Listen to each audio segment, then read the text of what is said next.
show y'all.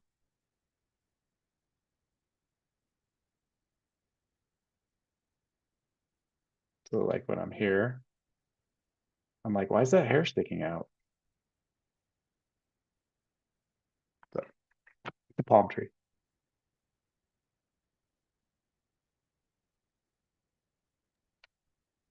All So right. before you start, Ryan, I'm gonna It's just being moved.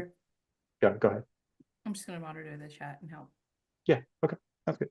I'm gonna start the webinar and then I'm gonna add the people over to our panelist group and we'll go from there. YouTube is ready, so I All right. will make you the host, Ryan. Okay. Thanks, Melanie. You're welcome, everyone.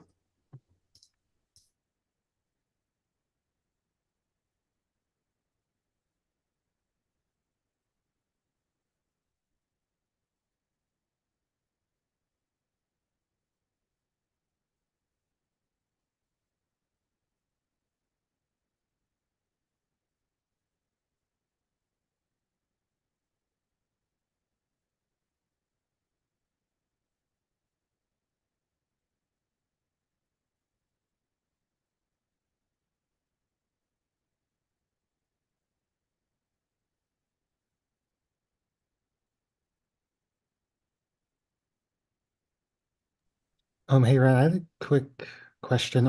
Samantha wasn't able to join. I don't think she had like pre-access to the Zoom meeting.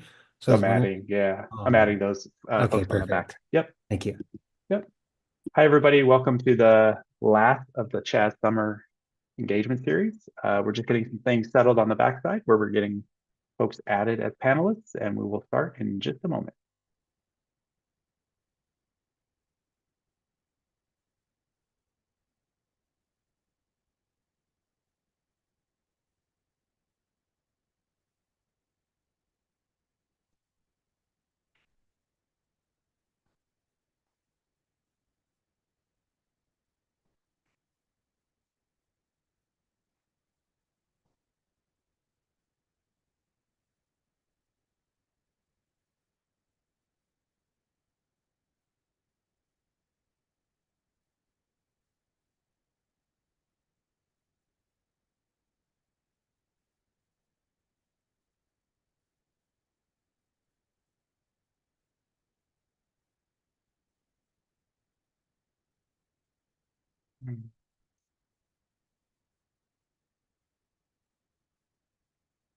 Erin, did she say she's in the waiting room or she's in as a participant? Just, I don't see. Oh, she's there under Sarah. I don't know why it says Sarah. I'll Face change down. that. All right. I think that might just let me take one more look at the participant list.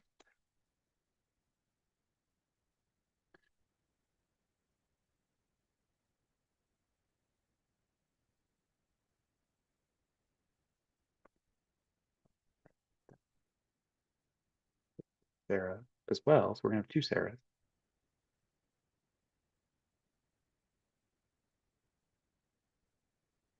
All right, great.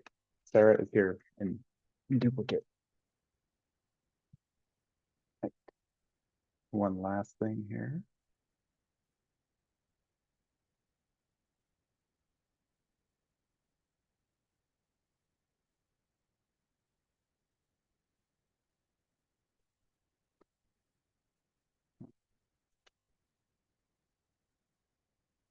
All right, can we see the presentation okay?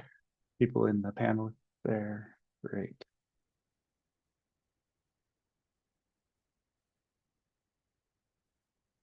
How stressful.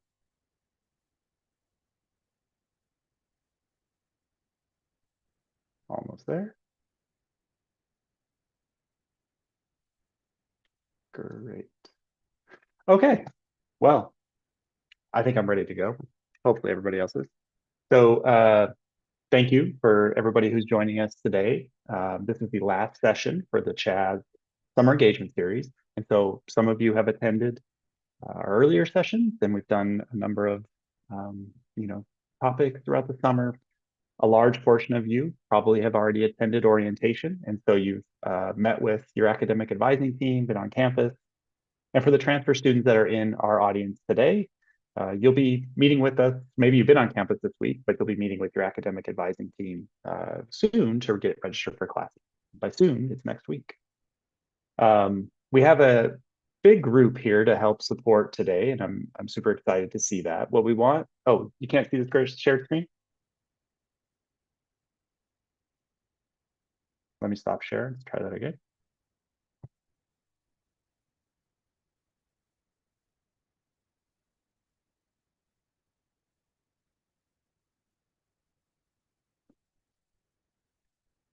We're seeing Scotty in a Los Highlander shirt. All right, awesome. So what we hope to do today, and if you've attended orientation, you've probably heard me joke about this during the intro to the college, but is to share some tips and pointers, really, give you a student experience for what the next month will be like. Specifically, as you think about transitioning to UC Riverside, many of you will be moving, right? So actually relocating, but all of you are starting on something new, a new educational experience. And so we wanted to make sure we had an opportunity to kind of just touch base before the last month here, and all of these changes start to happen, and give you some information from a student perspective, but also from our academic advising team, and our first year learning program team who are here to also assist today. So if we could real quick, we'll just go around on the screen. So I will allow the students to introduce themselves in just a minute. But if we want to just introduce the advising members here and also the fellows here, right? So from our CHASS First program. So Susie. Hi, everyone. Welcome. Very excited to be here with you today. I'm Susie Sharweed, Director of Academic Advising and Enrollment Management at CHASS, and here to serve your academic advising needs. Welcome. Great, thank you. Donna. Hi, everyone. Welcome. My name is Donna Perez. I am one of the academic advisors for the political science department. All right, Holly. Hi, everybody. I am Holly. I'm one of the academic advisors in ethnic studies, religious studies, gender and sexuality studies, liberal studies, media and cultural studies, and society, environment, and health equity, among others. And just to be clear, those are not all of the majors in the college, but Yeah, it's a it fair sounds amount like of it them. when you list them out. I advise in 7 different departments within CHASS. Great. Jen. Hello, everyone, and welcome. My name is Jennifer Garrison. I'm also one of the academic advisors with CHASS, but I specifically advise for the arts and performing arts. And like Holly, I also have several different departments, all ranging from art to music to theater, film, and digital production, creative writing, dance, and I hope I listed, oh, in art history. So welcome, everyone. Thank you, Jen. Myron. Good afternoon, everyone. My name is Mara Mercado, and I advise in the economics department. Thank you. Thank you. And Sarah. Hi, everyone. I'm Sarah Cooney. I advise in psychology and neuroscience, and I'm also a CHASS alum. Hey. And last but not least, Stella. Hi everyone, how's everyone doing today? I hope all is well and you're just as excited to come here to UCR CHASS as I am to receive you. My name is Stella Rocha. I'm the Student Academic Specialist for the CHASS First Year Experience Programs Office. Here, I oversee the transfer program.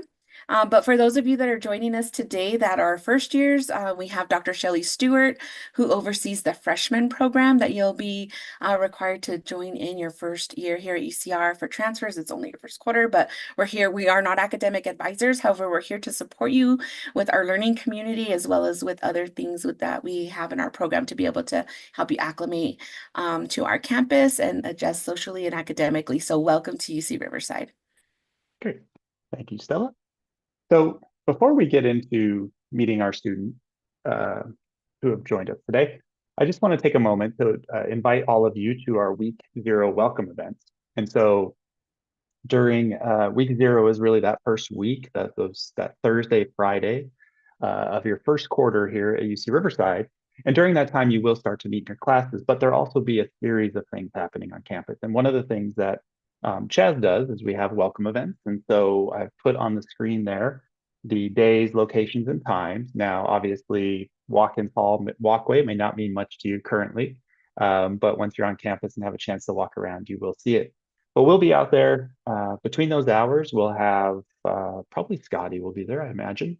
If Scotty's not there, we'll have all kinds of other things happening, like basketball shot, and we'll passing out T-shirts, and we'll have stickers, and I believe there's going to be ice cream or something like that as well. So please do stop by and meet with members of the college. The academic advising team will be there. Also, a lot of our campus partners will be there to kind of share their support, meet you as students as well. We may have some faculty there. The dean will be there. And if you do come to these welcome events, you'll be able to get a CHASS Festival bracelet, which the design is on the bottom of the screen there. So a special edition CHASS Festival bracelet will be available to you to pick up when you come to that meet and greet. So do take the opportunity, one of those 3 days, to stop by and say hello. All right, I'm gonna stop screen sharing and we're gonna get into the actual stuff. So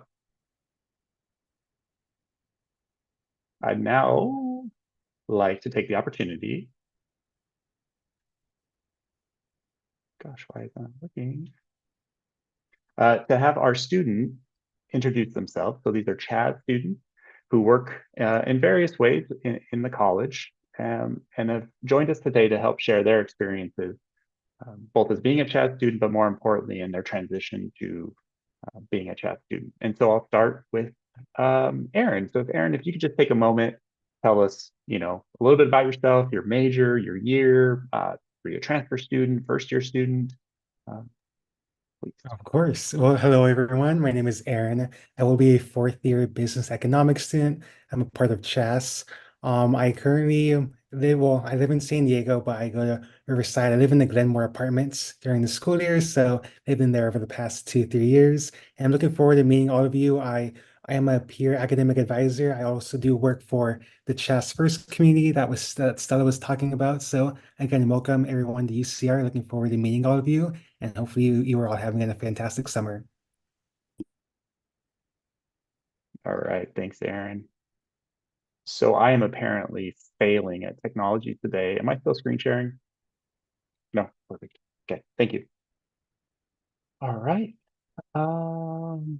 Okay, Esmeralda. Hi everyone, my name is Esmeralda. I'm a fourth year double majoring in psychology and education. I also grew up in San Diego, but I've lived on campus since my freshman year. I'm also part of CHASS peer advising, so I help students with registration or any questions they have about their classes. And in the fall, I'll actually will be starting my first and only time as a CHASS first peer educator too. Very cool. Thank you. All right, next in line here, Michelle. Hi everyone, hope you're having a good day. My name is Michelle. I'm a fourth year psychology major. So I came into UCR as a first year student. I've been living on campus since my first year, and I currently work for CHASS as a marketing assistant. So what I do is I like to do Instagram campaigns where we're highlighting our students, including first year students, transfer students, all that fun stuff. And I look forward to talking to you guys more today. Great, thank you, Michelle. And last, Samantha. Hi everyone, my name is Samantha Dominguez. I just graduated in June. I majored in sociology and media and cultural studies, double major. I'm from Los Angeles, California, and I'm really excited to meet you guys. I've also been one of the peer advisors for the past year. So if you have any questions, please feel free to ask. And even after this meeting, you can connect with me. So yeah. Congratulations, Samantha. I guess that means you're leaving us, but on to better and brighter things. Yes. Great, congrats. All right, so I've tried to be as honest as possible in our intro to the college questions about some of the things that, students feel, that I feel even as a professional person at this point. And so I was hoping the students might be able to share a little bit about, if you can remember back to when you were about a month away from moving to UC Riverside. And what were some of the thoughts, feelings, concerns that you had about that possible transition? So why don't I start reversed here, or anybody who wants to do that from there, we can do that. But Samantha, how about you? Yeah, so I feel like my experience was very different from well, my class was very different from the rest of like any other graduating class just because I entered college as COVID started, so everything was online. I tried to have the traditional experience of living in the dorms and trying to have that first year experience, but it wasn't the same because everything was all online. But during my second year, I feel like I was able to get a taste of it. I didn't get the chance to move into the dorms, but I did live off campus. And it was kind of scary because it was my first time leaving the house. I'm a first generation student. So I was so attached to just being with my family and, never being independent. So having that experience was very, very new to me. And I'd say it was scary, but it was possible because I had to like truly believe in myself to put myself out there and get involved on campus. So yeah, it's scary, but it's doable, it's possible, and it's fun. It becomes such a great experience. So yeah, that's just my Great. experience. Yeah. Did anybody else feel nervous? Yeah. All right. How about excitement? Was there excitement involved in that? Anybody excited about anything in particular when they're thinking about joining UCR? Feel free just to jump in if you have something you'd like to add. I think for me, like, I've lived at home all my life, so I was like very reliant on my parents. I was just mostly excited to be like on my own, like have my own schedule, like take care of myself and just learn how to become more independent. And I was also excited for the fact that I get to meet people from all different sorts of background in college because nobody from my hometown that I was like close to was coming to UCR. So even though I was nervous about that, I was like, can explore new things and make new friends, obviously. And yeah, that was like what I was mostly excited for. Cool. Yeah, I would say I was excited to meet new friends as well. Definitely growing up in like one place your entire childhood. It's a new experience to go somewhere else and now be around a bunch of people that you have no clue who they are. So definitely some excitement in that in terms of just getting to go out there on like to the bell tower every Wednesday, get to talk to different people. And that was something that I was really excited about, was looking forward to doing and definitely lived up to my expectations. But obviously those nerves were there. Those mixed emotions definitely made me a little bit cautious about how to put myself out there and whatnot. But it's okay to be nervous. I totally understand that, but hopefully everyone is also excited. It's a great experience, but just try to put yourself out there and make the most of, especially your first quarter. Good advice. So, think okay. Oh, sorry, go ahead. I think I was nervous and excited because I came into UCR as undeclared, so I had no idea what I wanted to major in. So I was really excited to explore in classes that would actually help me declare a major in the future. So that's something I really looked forward to because you come in as undeclared and you don't know what to do, but eventually you'll find your way and you'll end up loving your major too. Yeah, that's key, right? It's okay to not know. I shared that during the presentation a couple of times, but it's okay to not know. So great. So there's some excitement, there's some anxiety, some nervousness about it. Um, and Aaron, you kind of spoke to this a little bit, but like how did you work those first few days, those first week to sort of overcome that feeling, right? Of wow, here I am. This is this whole new world. It's gigantic, right? There's 20 some thousand people. I don't really know anybody, maybe I do know people, who knows? But what are some of the ways or things that you did during the first sort of week, 2 weeks that you're on campus that you think really help both fuel your excitement, but then also, you know, solve some of your concerns? Definitely. I remember I first came to campus at the back end of COVID. So like masks were still a thing. Obviously, those precautions were still in place. So hopefully it's even easier now for these incoming students. But I highly recommend there's like a tabling day at the beginning of every quarter, and especially in the fall quarter, it's very big.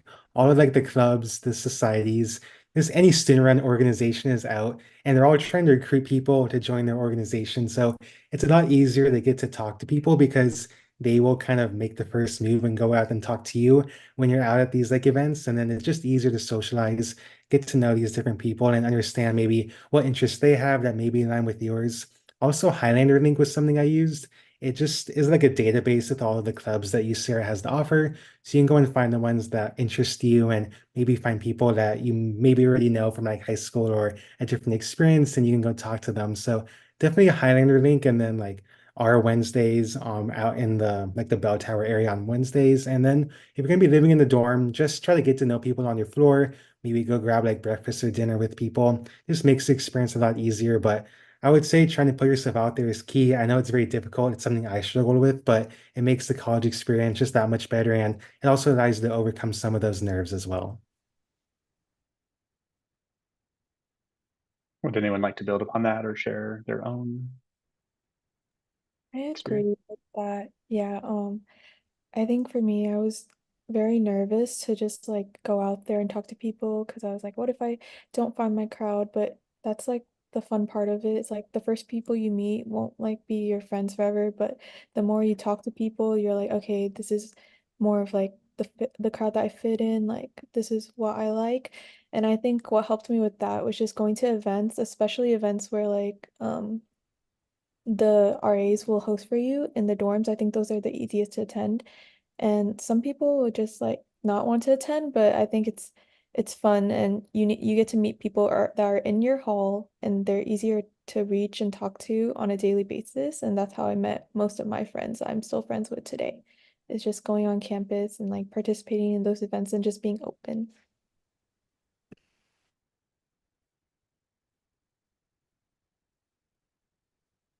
I agree.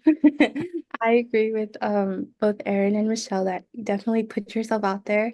Introduce yourself to someone right next to you. Even when like you're waiting in line for food or something, you could always like compliment someone's shoes and just engage and spark a conversation. You never know what it like leads to. I know when I first started college, I felt alone. I was like, I don't know what to do, I don't know where to go. So I would always ask questions and try to make anyone my friend. 'Cause you end up seeing them around campus somehow like that same week.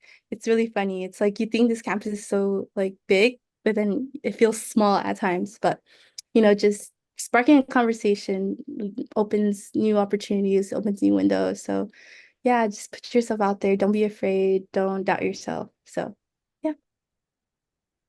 Yeah, I think a good way of doing that might be to say, hey, do you know where this is? Right? That's a very sort of low risk thing. But and believe it or not, most people aren't going to know, right? Especially the first week or so. You can problem solve together and also meet someone.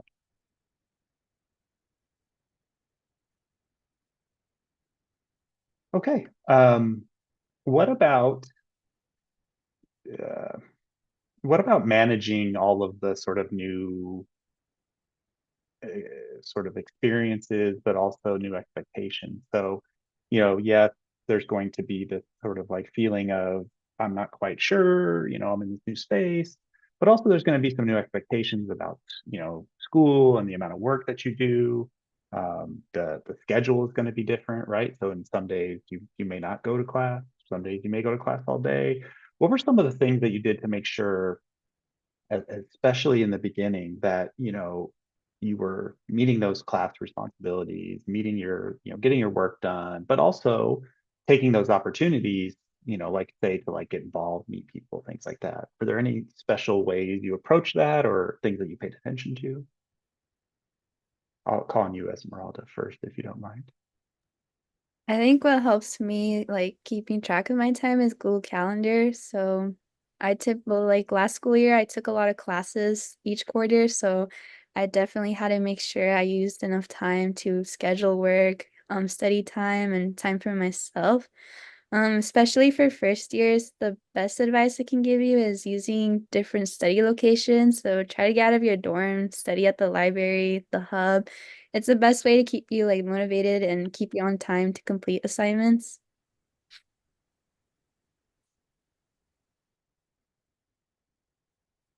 Anyone else? Different Yes. strategies? I recommend a calendar. Very important.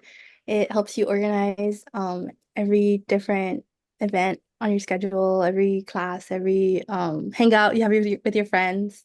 Put it on your calendar. That's how you stay organized. That's how you manage your time. It's gonna help a lot in college because there's just so much to do. Even when you find a job, put it on your calendar. Say I have to work at this time. It helps so much. So I know it helped me when I was working, when I had my student orgs, I had all the different activities to do at school. It was super important to just have a calendar with you. So yeah, definitely recommended. Sometimes it's difficult what day and time your classes are, right? When they're not consistent. I definitely agree with Google Calendar. It's like my biggest lifesaver. You can color code, like for me personally, if I have an exam, like a really big exam, I'll put it in like bold letters and put it red. And it's like right there, big where I can see it. And I'm like, okay, this day I have to reserve and I can't like make plans with anyone. I have to study.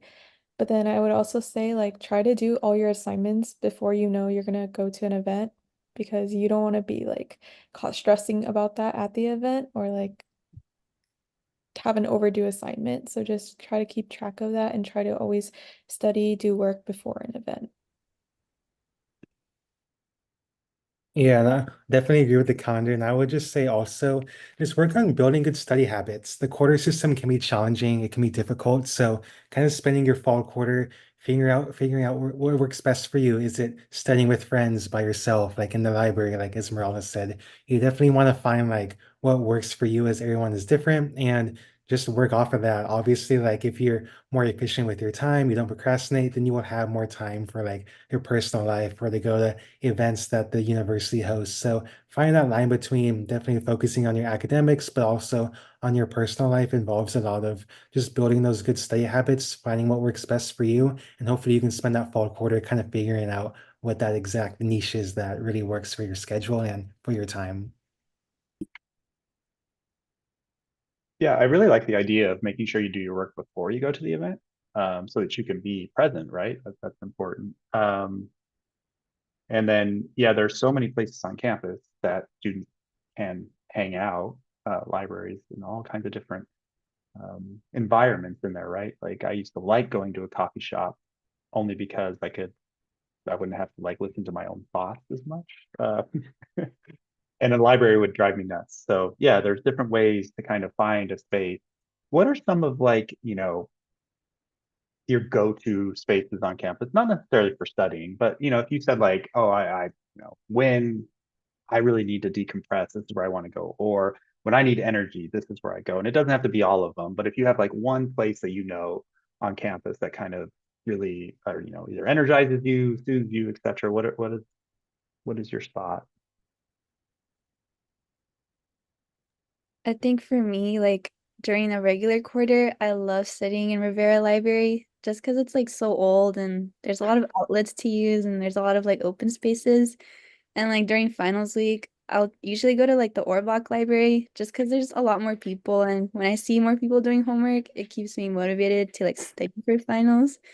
And if I want to be like in cold weather, I'll probably go to like the Student Success Center because it's always cold in there.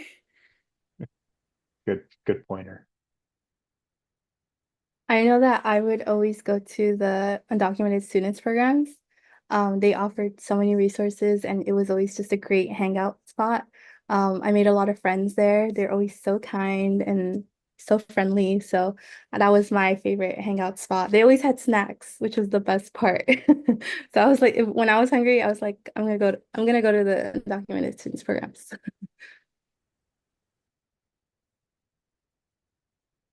Yeah, a lot of places will give out snacks, right? I know Chess First does, among other things. In some offices, there's lots of candy bowls around campus. All those kinds of things are important to find.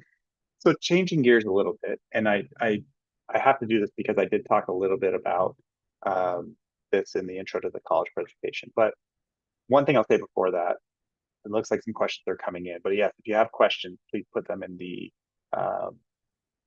Q&A box, and we'll try to get to those in just a minute. But I made a joke, and now I have to follow up on that joke. That in our session today, we would talk a little bit about what to buy at Target and what not to buy at Target as you prepare. And I guess Target's still a thing, right? Do we still shop at Target? Yeah. Okay. I learned that Yelp is not a thing any longer for finding out what good restaurants there are. So I'm glad to hear that Target's still a thing. So Target, general, Amazon, whatever, as you think about, your first quarter preparing, what are some of the things that you did, maybe purchased, that you thought were great, that maybe you shouldn't do, right?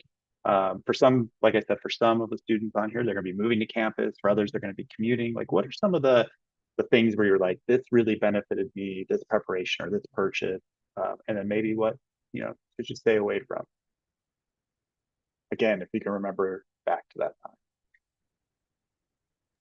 I can go first for this one. I would say something to buy at Target or just online is just some sort of like headphones or just some way to like focus on the work at hand. If you're going to be living in the dorm, especially, you want to make sure that you can have like some headphones or some way to like focus on the work and pay attention to your studies. The dorms can get quite noisy at times, and not everyone is always listening to like quiet hours. So you want to make sure you have some way of kind of drowning out that noise and making sure that you can focus on your work. And it's just nice to be able to just like block out all of like people talking outside of your room and whatnot. So I recommend getting those, whether it's like at Target or somewhere online. In terms of what not to buy, it's not like at Target, but I would wait until your syllabus day or week one to buy textbooks. Sometimes if you check before then, professors just post like a list of books that you maybe want to think about purchasing. And I remember in the fall quarter, I bought a textbook.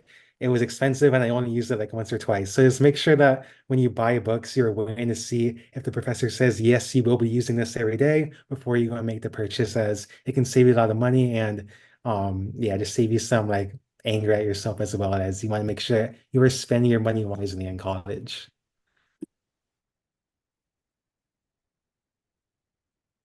I think for dorm life, what I recommend is getting a plastic shower caddy because I know some people had some that were not plastic and is made out of like felt or something and it would not dry off as quick. And I had a plastic one and mine was always like drying off quick and it didn't have mold growing on it. So definitely that.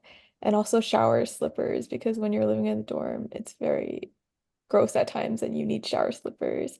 I would also recommend getting a Brita just so you can have water at all times, clean water to drink and cook with.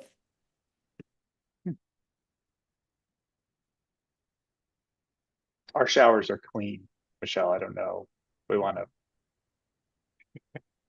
They No, they the are they definitely are clean, but you still need to protect your feet. So Yeah, it's important. Sorry, um did I cut you off? no, it's okay. Michelle brought up Brita's, which is a great investment. I'd say also buy like a hydro flask because it's hot in Riverside. You're always gonna want to be hydrated. I know I bought a hydro flask and it was like the best investment ever because I was always drinking water. Um, yeah, you're gonna be sweating out here in Riverside. You're gonna need water, so definitely buy a hydro flask or some form of a like refillable water bottle. So yeah. I'd say if you're living in the dorms, you could also bring something that reminds you of home since it's like your first time moving away. So, like a picture of your dog or like your favorite blanket. And if you're like a transfer student moving to like the campus apartments, like be prepared to buy your own furniture if you choose the unfurnished apartments and like buying furniture that makes it cozy if you move to a campus apartment.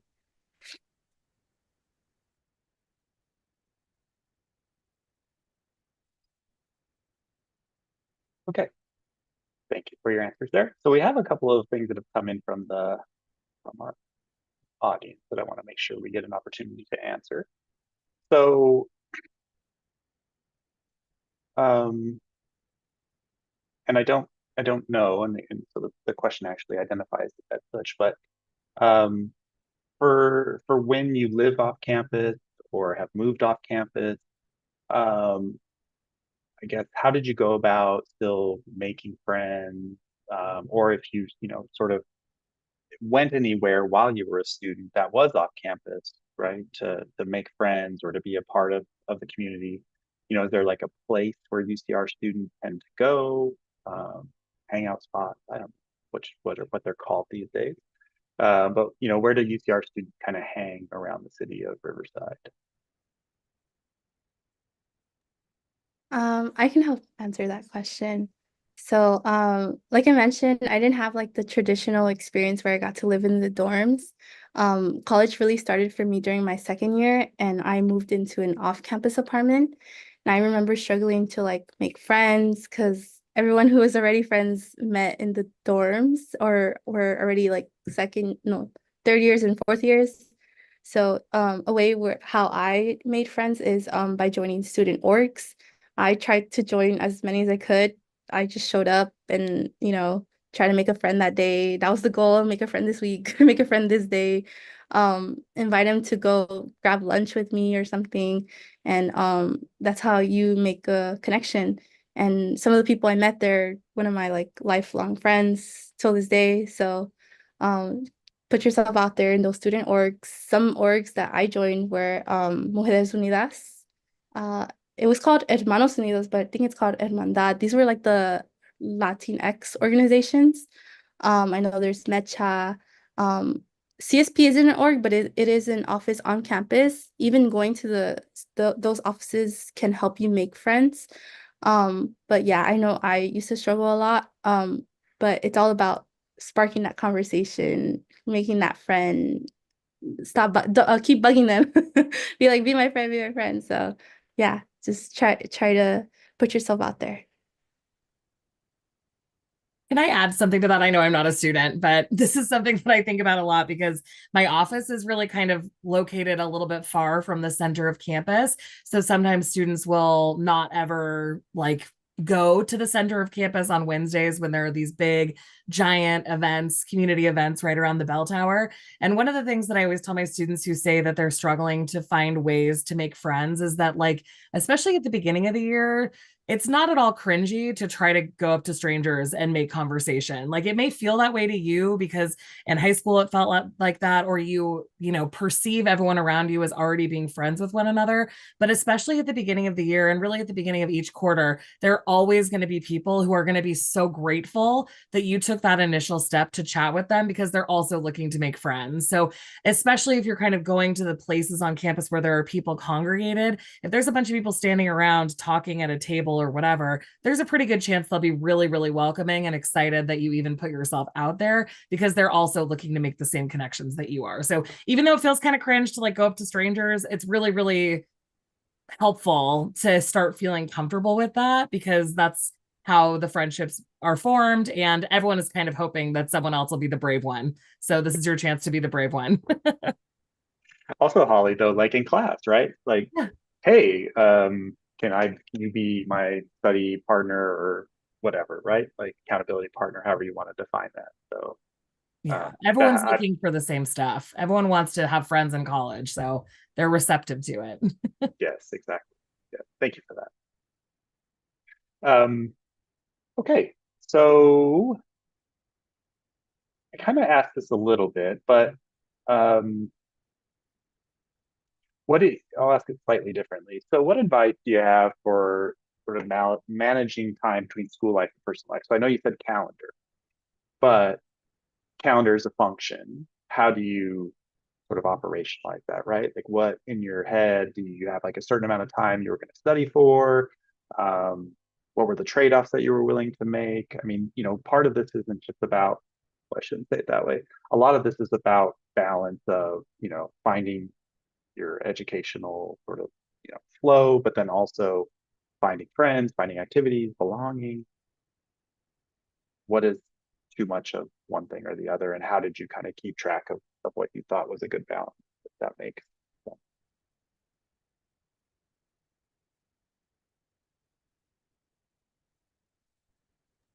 I can go first. I would say, just kind of write out. I kind of do a Google Calendar where I write out like my entire day, and I think that really helps. Like when I'm going to go to my classes, when I have maybe like a meeting with my club, or when I want to go to like the gym or eat lunch. I really plan it out kind of like that. So I have everything set for the day. And it kind of holds me accountable to do what I'm supposed to be doing during like assigned time slots. So that's how I make sure that I'm able to balance like my schoolwork and my personal life in terms of making sure everything's broken down pretty like intensely. And then sometimes people do a more relaxed school calendar. So it's kind of whatever you feel works best for you. But just some way to stay organized with the work that you're doing. You can also do like I have a to-do list app on my iPad that I use to like keep track of all of my assignments, which is nice as well. Again, just finding ways to stay organized. That's kind of a key part in making sure you have a balanced life and also just helps you get rid of a lot of that stress as a first year student. So I recommend that as you kind of start your first year here at UCR. Yeah, and doing your assignments before you go to events. Right. Yeah, sometimes that's a challenge. I think something else that's important is that you can learn to say no to certain social events if you really don't want to go. I think a lot of first year students feel like, oh, if I say no, I'll miss out or they won't invite me again. There's going to be plenty of events, and sometimes it's important to prioritize your studies or relaxation more. I also think like alone time is also very valuable because it helps you like de-stress and like um helps your social battery build up again. And another thing that I would say is there are things that you can do to get your social time in without like having to go out or do anything big. Like for me, I would always plan weekly night dinners with certain friends. And so we have this like weekly thing that I have on my calendar, and I can have all my studies done, my alone time, other stuff. And then at night is when I would just get dinner with them, catch up, socialize, and build my connection with them as well. Multitasking. Very cool. All right, thank you for that. So I'm not gonna say that this, you know, we don't need to disclose anything very deep. And maybe this wasn't the case, but you know, it's going to be a new challenge. There might be some opportunity. There might be some times where new students see your side struggle a bit in classes. What do you suggest to students who may start to experience those struggles, either in their in a class, in all their classes, right? What are some of the things that you found useful as you encountered those challenges?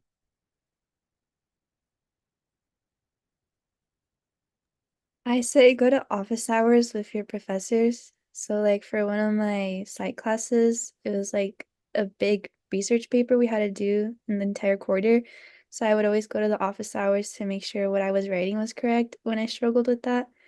And also for like my education classes, if I needed help like with any of the topics that we were talking about, I would go to office hours with the TA in the discussion section so that they knew that I was still struggling, but I would get help and it would prepare me for like exams. I'd also make like study buddies. So if you're taking like rigorous like core classes for your major, then I recommend like creating study groups with people in your discussion section because it's a great way to know that you're learning and you can also teach them the material so that you understand it.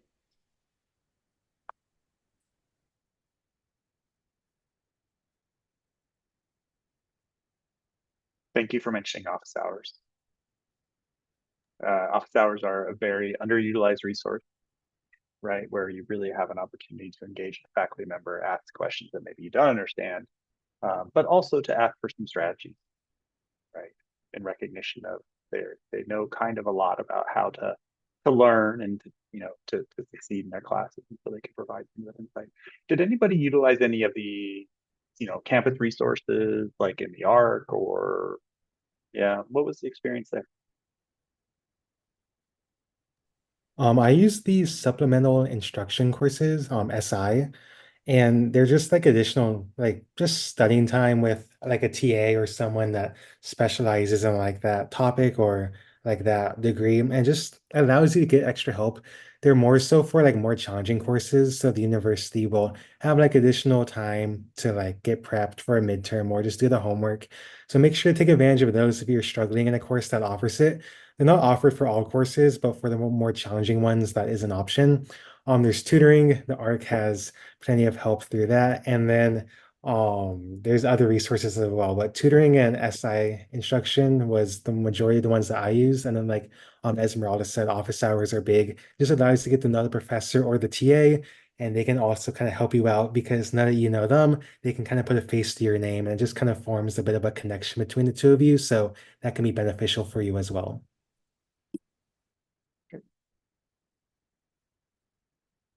All right.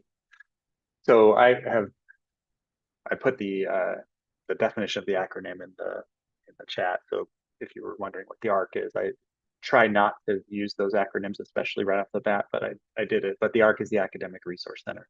So the ARC has a lot of student support stuff. So I'm gonna remove your spotlight, not because you're done, but because I want to bring everybody kind of into the conversation now. So if I can figure out how to do it there. All right, cool. So we have some more general questions that have come in that our advising team, I think, would be really well positioned to answer. So a question comes in, and what can a student who is a working parent do to be successful while attending UC Riverside? And Jen, you indicated you might want to answer that one. Well, first of all, how amazing. And I salute you for being not only a scholar, but a parent scholar. I actually was, when I was an undergrad, I finished my last semester pregnant. So it's a beautiful experience. So the fact that now they're here in person, this living, beautiful thing, right? And you have to manage how stressful college is and navigating all of that. So we are so excited to have you. And there's a lot of great support system here. For one, we have the student parents department, and I could put it in the chat in just a few. But basically, they help with like there's a diaper drive, there's CalFresh, there's like WIC for women. There's different additional resources like intent, like God, like what do you call it? Like a daycare. So there's different support programs like for a daycare opportunity.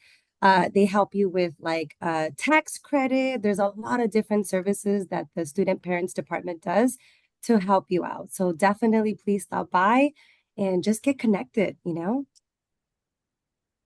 So I put the link to the Our Kids program in the chat.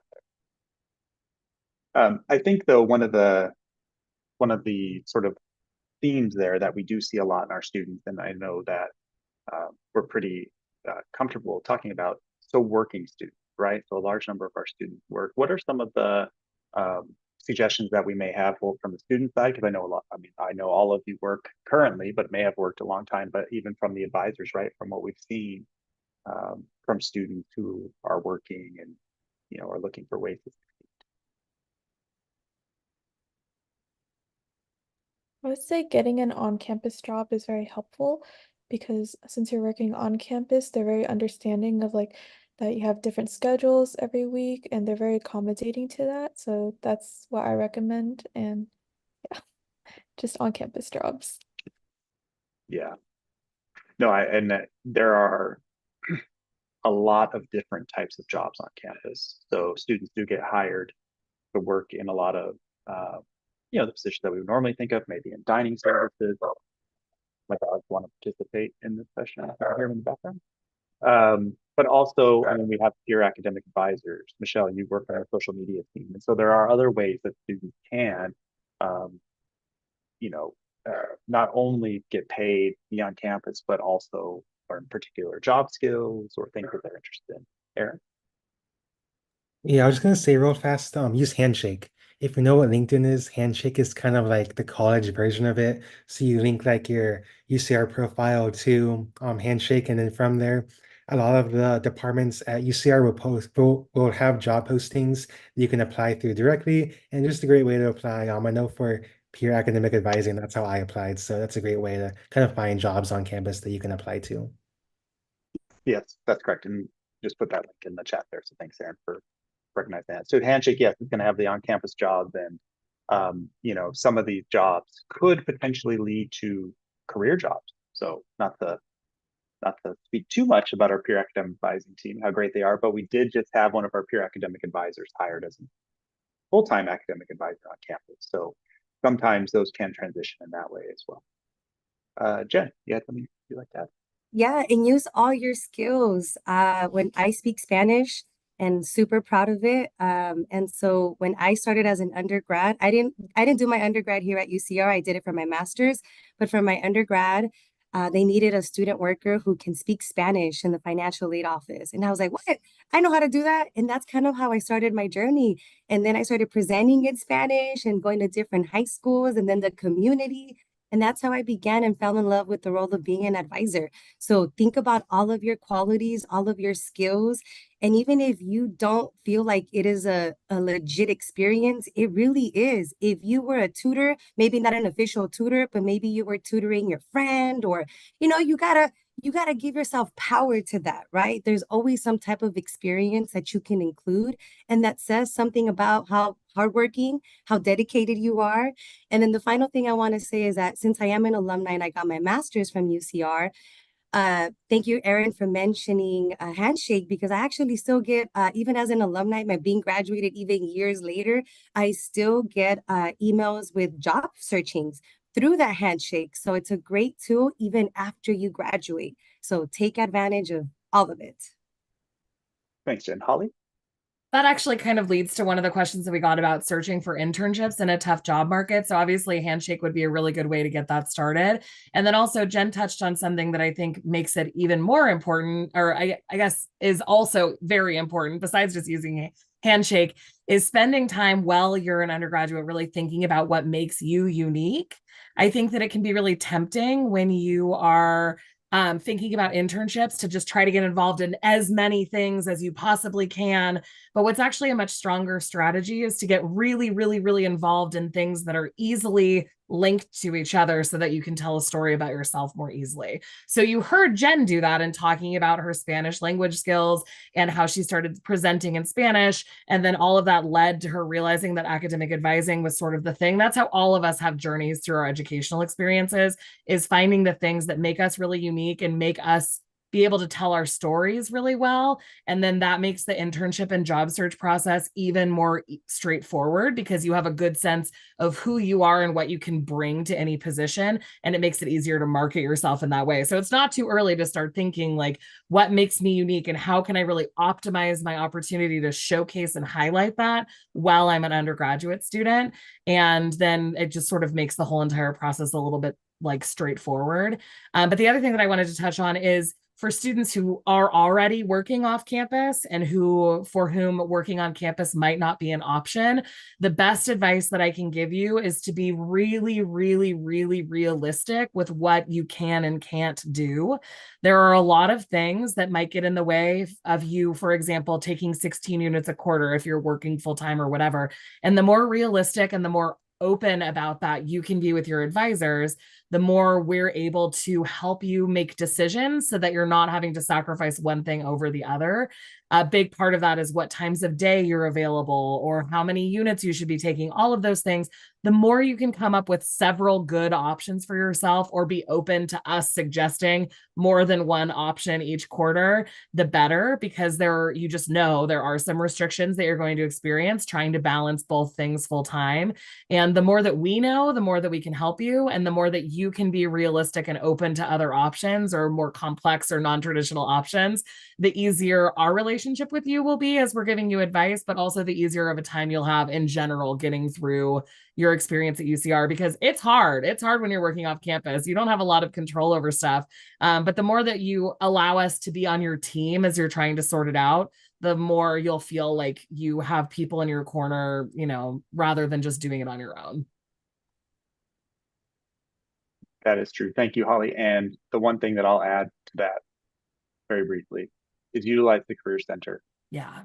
So Handshake is run through the Career Center, but this is a service which is really designed, like Holly said, if you're trying to create that story, or like Jen's story that she created, it is a service designed specifically to help you do that, and to be prepared once you graduate, for job applications, for job interviews, for that next step. So we hear a lot of students who want to access the Career Center right when they're graduating, and that is better than not, but also it's probably a little late for it to be most effective.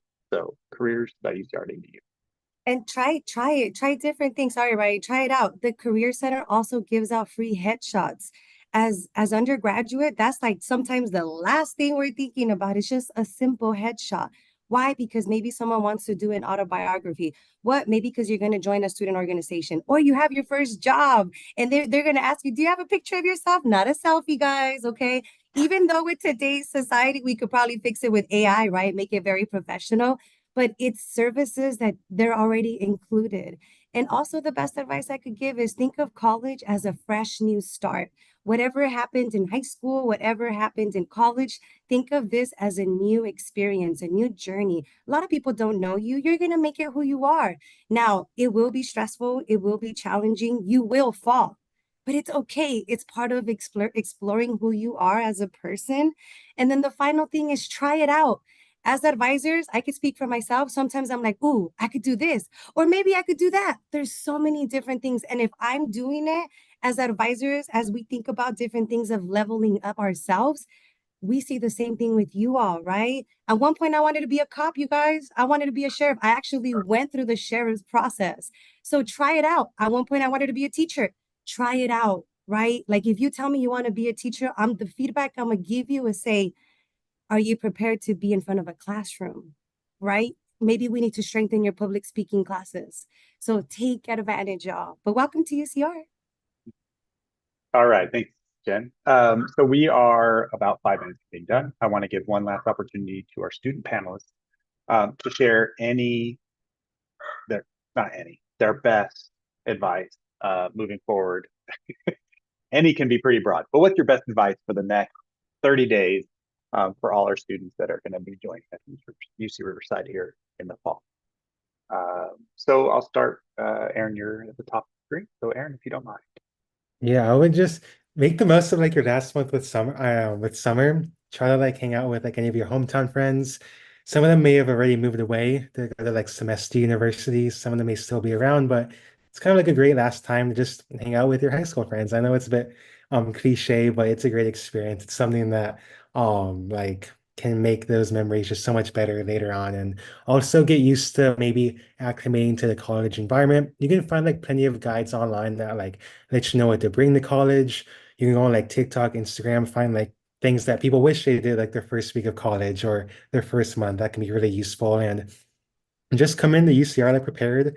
Hopefully you maybe know what to expect on the quarter system, are ready to maybe be a bit more social. I know that was a big challenge for me. So just again, make the most of this last month with your friends, go into the year prepared, and hopefully it all works out for you. I'm confident it will, and I really wish you all the best of luck going into next month.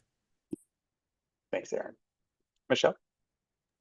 Um, I would say like try to spend as much time as your family if you're moving far away. Like Erin said, spend time with your loved ones before you leave, but also reach out to people. I know there's like UCR class of like 2028 pages that you can like talk to people, meet new people before coming into UCR, and also just prepare by watching YouTube videos. I know I watched a lot of dorm tours, like advice videos, UCR campus tours before I came, just so I didn't get super lost. But yeah, just do a lot of research and just be open to new experiences, meeting new people, and you'll do great.